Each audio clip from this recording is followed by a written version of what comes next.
Hi, welcome to Icy Kicks. On today's show, well, you're going to find out if I cry on the show or not. Yes, that's right, we're going to do some stupid stuff that could potentially go catastrophically wrong. What is that I hear you cry? Well, I've almost finished the 45th anniversary Porsche 934, but I want to matte clear the whole body.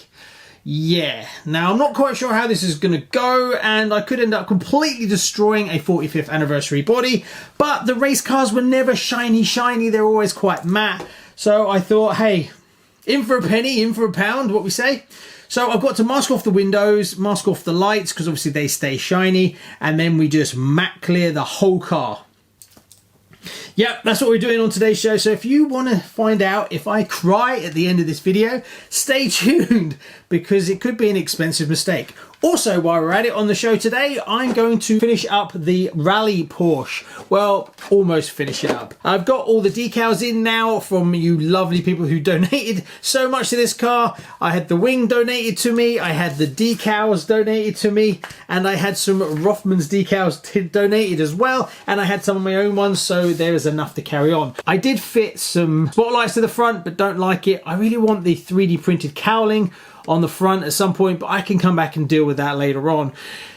The stripes are now all done. They went on lovely. I was really chuffed with them, and I found that when I fitted them with the hairdryer, they became really pliable. So I managed to get a lovely decal right the way around the front. If you remember back previously, I was attempting to paint them. That went completely wrong, but this is brilliant. I can highly recommend this. You can really get the bends in if you use a hairdryer, and they came out better than I could ever imagine, so I'm super chuffed.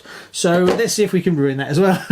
This one should go all right today. So what we've really got to do is mainly kick off by putting all these standard car decals around the windows and the bumpers and all that kind of stuff. This section we're not using, obviously that's for a different car. And then we're going to fit some of the Rothman decals. I'm going to use a mix because the blue on this is slightly darker than this one. So the idea is to use that Rothmans one there, but then I've also got a mix of the white ones so I can make it work.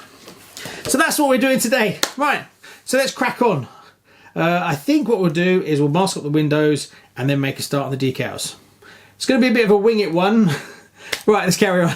2 hours later. So for you it's instantaneous, for me it's a whole other day, and I have some good news for you. I painted the flat clear on the 45th anniversary and I'm happy with it. It's fine, it's all good. Adds a whole other dimension to it. If you're thinking about doing something like this, I can recommend it on the white. It makes it a completely different look.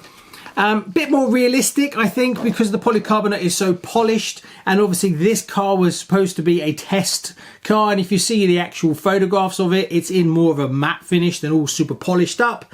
Another thing I did for the eagle-eyed one of you out there, there's a gold stripe that now runs down the middle.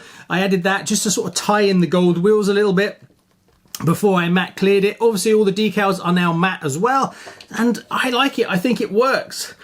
For me anyway. So there you go. If you do this, let us know in the comments or over on the Facebook group, because I'd love to see yours. What's left on this to do is I want to put a roll cage in it, and I'd like to put some sort of driver in it maybe.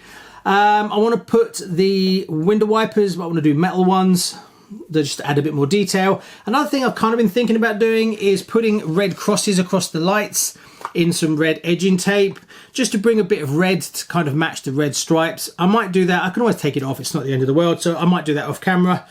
So really it's just turning its attention to the interior, and this car really could do with that. I've got the stance just how I like it.